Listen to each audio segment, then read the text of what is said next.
हाँ तो मेरे प्यारे बच्चों, तो फिर से आ गया हूँ मैं अगला भाग लेकर के कार्बन तथा उसके यौगिक के अगला पार्ट, जो कि पहला पार्ट का वीडियो डल चुका है।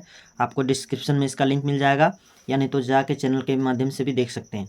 तो चलिए, मैं जहाँ तक बात कर चुका था कार्बनिक यौगिक की महत्व क्या है और कार्बन रसायन के बारे में मैंने बताया था कार्बनिक रसायन क्या है। तो चलिए, उनसे आगे अब हमारा टॉपिक है, चलिए बच्चों, उनसे आगे हमारा टॉपिक है क्या कि अब कार्बनिक यौगिक में जो बंधन होते हैं, कौन कौन से बंधन आ सकते हैं। तो पिछला अध्याय में बताया गया है, आप वीडियो में जाके देख सकते हैं, या इसका लिंक आपको डिस्क्रिप्शन में दे देंगे इस वीडियो का, तो देख लीजिएगा। तो रासायनिक बंधन की बात हुआ था, किसकी बात हुआ था? रासायनिक बंधन की बात हुआ था। तो रासायनिक बंधन होते हैं दो प्रकार के। कितने प्रकार के होते हैं? दो होते हैं। पहला कौन होता है? आयनिक बंधन, या आयनिक बंधन इसको कहते हैं, या विद्युत सहसंयोजक बंधन। देखिए, आयनिक बंधन या विद्युत सहसंयोजक बंधन इसको कहते हैं, विद्युत सहसंयोजक बंधन, सहसंयोजक बंधन। ठीक है। अब इसका दूसरा, इसका या करके दीजिए। और दूसरा इसका क्या होता है? दूसरा इसका होता है सहसंयोजक बंधन। क्या होता है? सहसंयोजक बंधन। तो ये इसका जिक्र इसलिए मैंने नहीं किया है क्योंकि इसका जिक्र जो है पिछला अध्याय में आप जानते होंगे, नहीं जानते हैं तो आप जाके देख सकते हैं, वीडियो पड़ा हुआ है इनका। धातु और अधातु में इसका जिक्र हो गया है। इलेक्ट्रॉन बिंदु संरचना सूत्र, उसके पहले ये सब जो है इलेक्ट्रॉन बिंदु संरचना सूत्र से, और ये आयनिक बंधन जो है इसको बोलते हैं आयनिक बंधन, जब इलेक्ट्रॉन का स्थानांतरण से बनता है। ठीक है। तो चलिए, अगर आपको बंधन, रासायनिक बंधन समझना है तो इसके लिए वीडियो बना हुआ है, वीडियो सेक्शन में जाके देख सकते हैं, या नहीं तो डिस्क्रिप्शन इसका लिंक दे दिया जाएगा, आप वहाँ से भी देख सकते हैं। ठीक है। तो चलिए, अब मैं बात करता हूँ कि ये जो कार्बनिक यौगिक हैं, इनके बीच कौन सा बंधन होता है। आप बता सकते हैं, यहाँ से क्लियर कर लीजिए। अगर आपको ऑब्जेक्टिव में भी पूछ दिया तो आपको वहाँ पे आवाज़ निकालना होगा, देना होगा, और ऑप्शन में लिख के पेंट करना होगा। ठीक है। तो देखिए, यहाँ पे क्या है कि कार्बनिक यौगिक में जो है, कार्बनिक यौगिक में हमारा आयनिक बंधन नहीं होता है। इसका नहीं होने का कारण क्या है दोस्तों? तो चलिए, इसको मैं डिटेल्स में समझा देता हूँ। क्योंकि कार्बन, आप जानते हैं, कार्बन के बाह्यतम कक्षा में कितने इलेक्ट्रॉन होते हैं? 4 इलेक्ट्रॉन होते हैं। कितने इलेक्ट्रॉन होते हैं? 4। अब किसी भी तत्व के परमाणु को अपने अष्टक पूरा करना पड़ता है। क्या पूरा करना पड़ता है? अष्टक। अष्टक नियम तो जानबे करते होंगे। जब कोई तत्व के परमाणु, है ना जी, अपने बाह्यतम कक्षा में 8 इलेक्ट्रॉन पूरा करने के लिए या तो त्याग करते हैं या ग्रहण करते हैं। तो इसके पास 4 इलेक्ट्रॉन है भैया, 4 इलेक्ट्रॉन है, तो अपना अष्टक पूरा करने के लिए 4 ले सकते हैं। 4 क्या कर सकते हैं? ले सकते हैं। और या नहीं तो 4 दे सकते हैं। 4 देना होगा इसको, 4 इलेक्ट्रॉन देगा, तो देना मतलब घटा देगा, ये 4 इलेक्ट्रॉन दे देगा तो अष्टक पूरा हो जाएगा इसका। लेकिन दिमाग में हमेशा के लिए सेव कर लीजिए कि कार्बन जो है, कार्बन के पास उतना क्षमता नहीं होता कि 4 इलेक्ट्रॉन को ये दे सके या 4 इलेक्ट्रॉन को ग्रहण कर सके। ठीक है। इसलिए ये बेचारा क्या करते हैं, देंगे तो, अगर मान के चलिए, आप ही को मैं बता रहा हूँ, 4 इलेक्ट्रॉन अगर दे देगा तो कार्बन पर 4 प्लस आयन बन जाएगा, और ले लेगा तो 4 माइनस आयन रहेगा इस पर। ठीक है। क्योंकि आप जानते हैं, देने वाले जो है, त्यागी जो होते, त्यागकर्ता जो होते हैं, कि धनायन बनाते हैं, और लेने वाले जो होते हैं वो ऋणायन बनाते हैं। ठीक है। इस तरह से आप देख सकते हैं। लेकिन कार्बन के पास उतना क्षमता नहीं होता, एनर्जी नहीं होता कि ये 4 इलेक्ट्रॉन को दे सके या 4 इलेक्ट्रॉन ले सके। ठीक है। तो होता क्या है, तो इसीलिए देना लेना इसका काम नहीं है, अर्थात स्थानांतरण नहीं होगा। जब स्थानांतरण नहीं होगा तो आयनिक बंधन या विद्युत सहसंयोजक बंधन नहीं होता है। किसके बीच? कार्बनिक यौगिक के बीच। दिमाग में याद कर लीजिए कि कार्बनिक यौगिक में, कार्बनिक यौगिक में कौन बंधन नहीं होता है? आयनिक बंधन नहीं होता है। आयनिक बंधन नहीं होता है। ठीक है। क्यों नहीं होता है? क्योंकि इलेक्ट्रॉन का त्याग एवं ग्रहण नहीं करता है, इसीलिए इसका जो है स्थानांतरण इलेक्ट्रॉन का नहीं होता। त्याग ग्रहण होगा तभी ना आयन बनेगा। जब आयन बनेगा तो आयन के द्वारा बना हुआ बंधन को आयनिक बंधन कहेंगे, हालांकि होता नहीं है। तो बच गया हमारा कौन? सहसंयोजक बंधन। अब ये सहसंयोजक बंधन क्या होता है, मेन टॉपिक हमारा यहीं से स्टार्ट है। तो चलिए, इतना मैं इसलिए डिटेल्स में बता दिया कि कोई बच्चे को अगर पूछ दिया जाए कि क्या कार्बनिक यौगिक में आयनिक बंधन हो सकते हैं, तो बोलना है नहीं हो सकते। अब तो आप बता सकते हैं, खुद से जवाब दे सकते हैं, मुंह पे उनका जवाब ठोक दीजिएगा। ठीक है, कोई दिक्कत नहीं। अब चलिए, हमारा टॉपिक जो है सहसंयोजक बंधन पे ही है, जैसे कि मैंने आपको यहाँ पे समझा दिया। अब देखिए, सहसंयोजक बंधन क्या है, अभी तुरंत मैंने वहाँ से निकला और यहाँ पे मैं समझा रहा हूँ। तो यहाँ देखिए क्या कहता है सहसंयोजक बंधन। जब दो परमाणु अपने बाह्यतम कक्षा के इलेक्ट्रॉन को आपस में साझा करके बंधन बनाते हैं, जब दो परमाणु अपने बाह्यतम कक्षा के इलेक्ट्रॉन को साझा करके, आपस में साझा मतलब होता है शेयर करना। क्या होता है?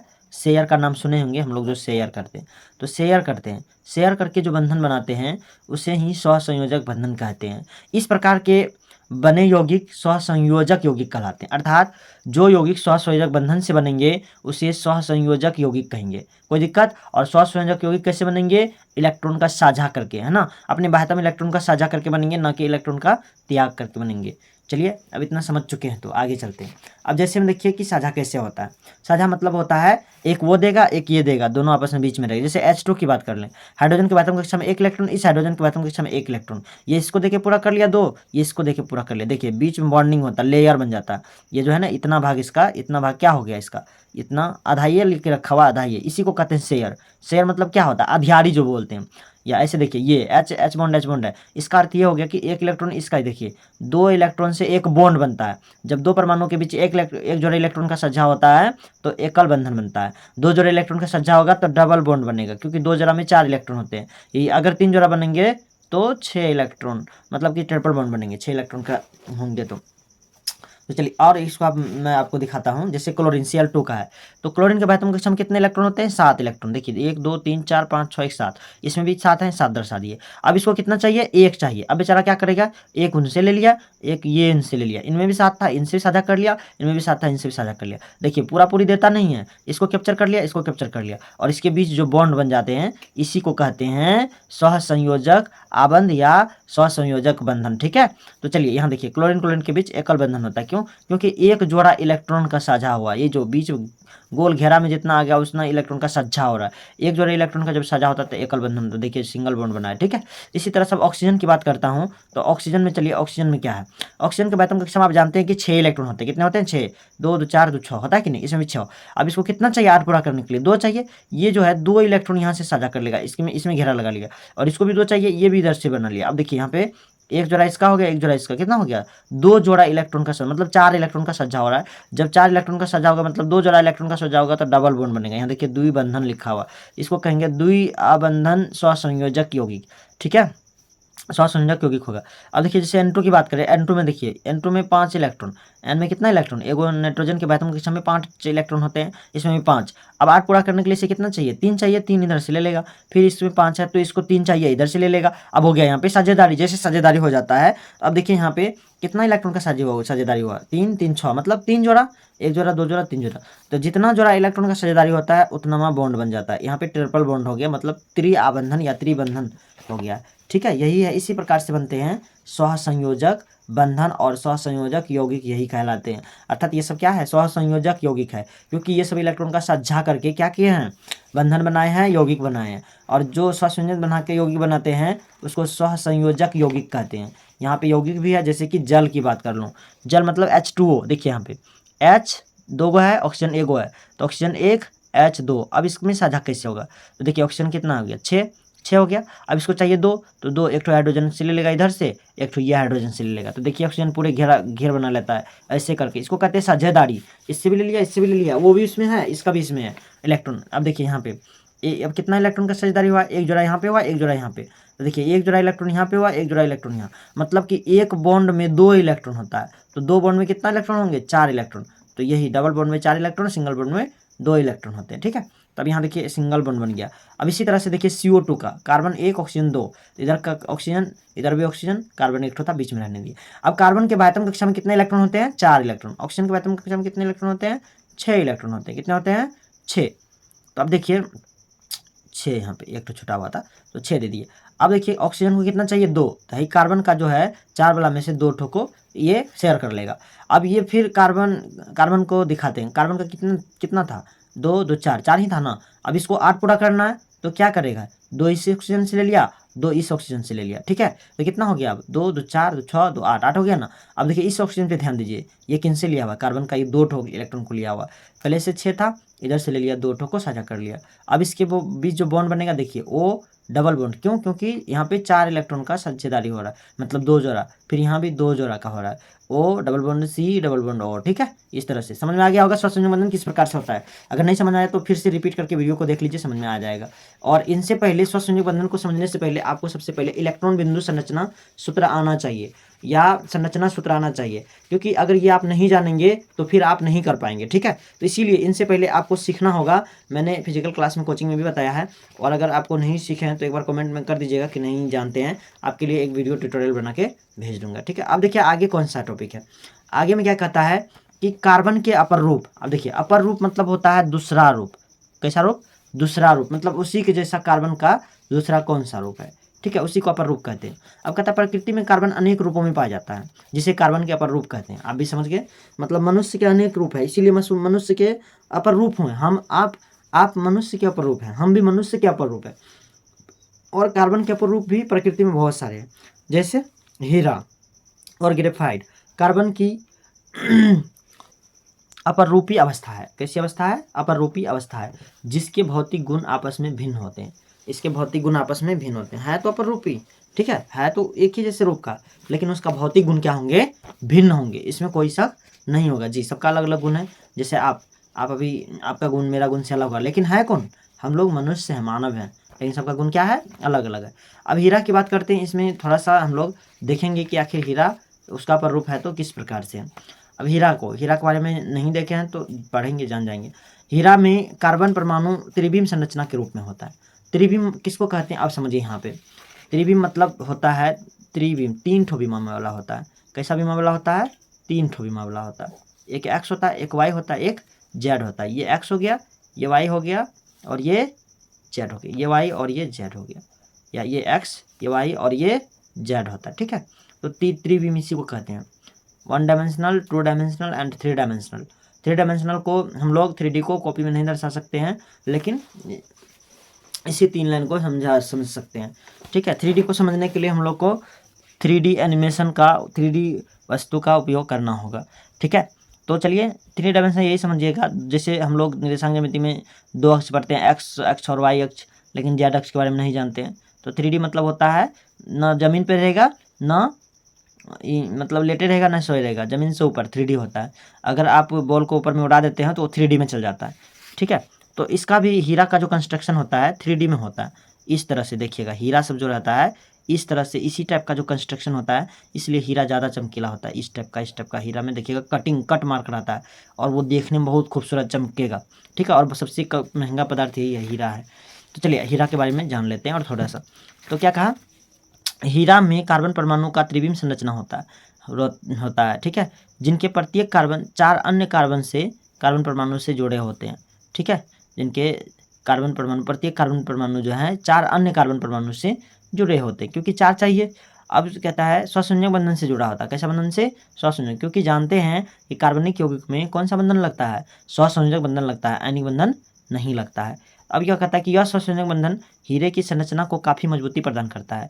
यह जो स्वसंयोजक बंधन है हीरे की संरचना को काफ़ी मजबूती प्रदान करता है, क्योंकि शेयर में आधा वो पकड़ के रखता है और आधा ये पकड़ के रखता है, खींचे हुए रखता है, ठीक है, मजबूती प्रदान करता है। इसलिए हीरा सबसे अधिक कठोर होता है। हीरा जो कठोर होने का कारण है, आप बता सकते हैं, क्योंकि वह स्वसंयोजक बंधन से बना हुआ है, इसलिए हीरा जो है सबसे अधिक क्या होते हैं, कठोर पदार्थ है। अगर पूछा जाता है जीके में कि सबसे कठोर पदार्थ कौन है दुनिया का, तो यही आएगा, हीरा। अब देखिए अगला क्या है हमारा, अगला है ग्रेफाइट, इसका ही अपर रूप है।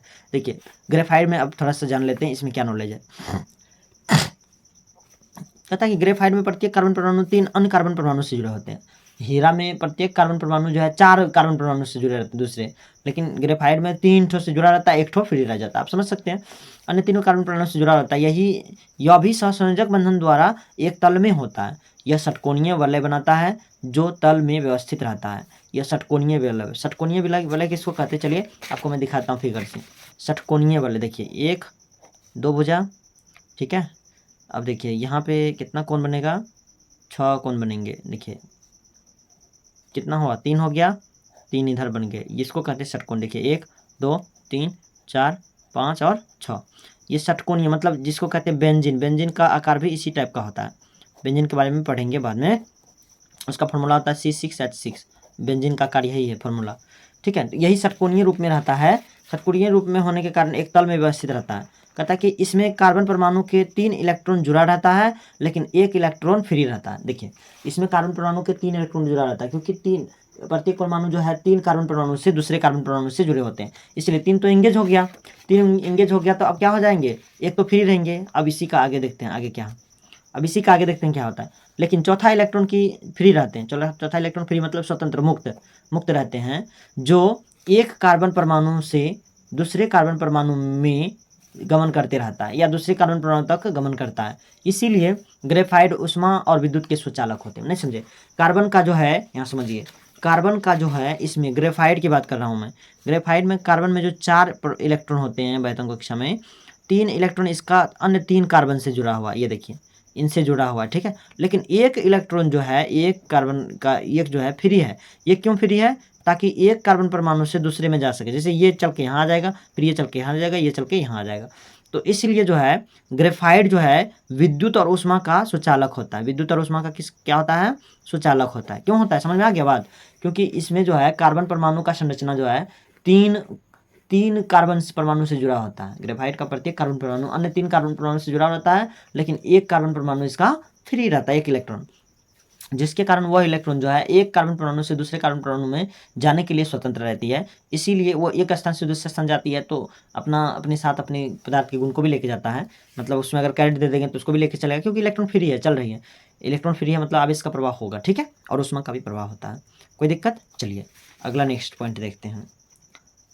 पूछेगा अगर कि ग्रेफाइट क्यों विद्युत का सुचालक होता है, तो बोल देंगे क्योंकि ग्रेफाइट का प्रत्येक कार्बन परमाणु अन्य 3 कार्बन परमाणु से जुड़ा रहता है, लेकिन एक ठो को फ्री रखता है, और एक स्थान से दूसरे स्थान जाने में वही सहायक होता है।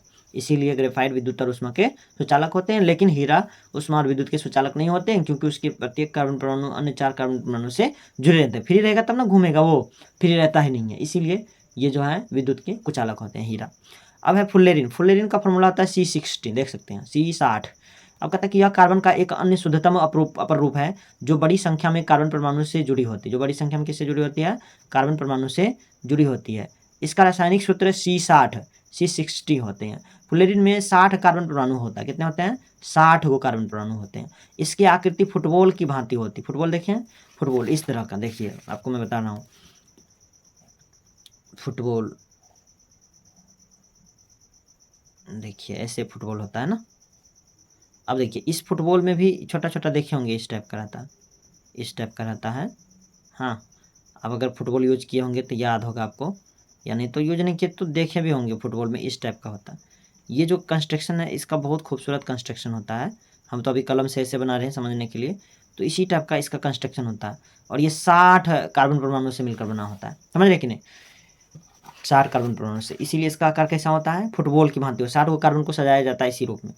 अब कहता है कि इसकी संरचना फुल्लेरिन के नाम से जाना जाता है। फुल्लेरिन के नाम से क्यों जाना जाता है? क्योंकि इसकी संरचना जो है अमेरिका के शिल्पकार द्वारा दिया गया। पत्थर का जो आकार काटता है उसी के द्वारा, उसको शिल्पकार कहते हैं। तो इसकी संरचना जो है एक अमेरिकी शिल्पकार के द्वारा दिया गया, इसलिए इसको जो है बंकमिस्टर फुल्लेरिन के नाम से भी जाना जाता है। फुल्लेरिन को बंकमिस्टर फुल्लेरिन भी कहा जाता है, ठीक है।